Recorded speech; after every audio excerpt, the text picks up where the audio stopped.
तसा तो कैदी म्हटला घोडा उडतोय याचा. मग राजाला कोणाला सांगितलं हे बघ तू तुझा अख्खं मरण फक्त उद्यावर ढकलतोय. तसा तो कैदी म्हटला हे बघ मी माझ्या जगण्याचे पर्याय तयार करतोय.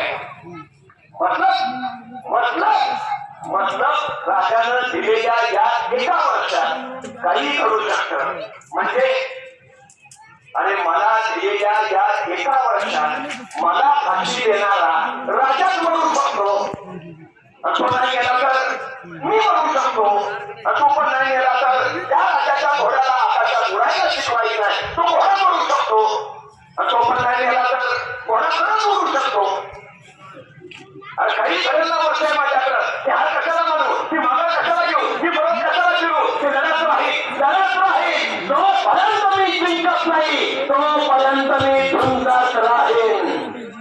महाराजांनी दिलेला मंत्र आहे. आमच्या पोरांना सांगा ध्येयाच्या दिशेला पळत राहा. पळता येत नाही ते पावता येत नाही चालत जा चालता येत नाही रंगता येत नाही तर पळत जा पण जा. तोपर्यंत जिंकत नाही गाठाच पाहिजे. पुढं जात राहा. पुढे यशस्वी स्वागताला उभा.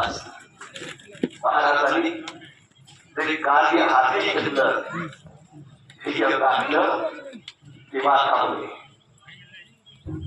आमच्या आताच्या पिढीनं महाराजांचा हा गुण घ्यायला. जोपर्यंत जिंकत नाही तोपर्यंत थांबत नाही. हे स्मारक महाराजांच्या त्या मंत्राची तुम्हाला सतत आठवण करून थांबायचं. महाराजांनी आपले मानवता येत नाही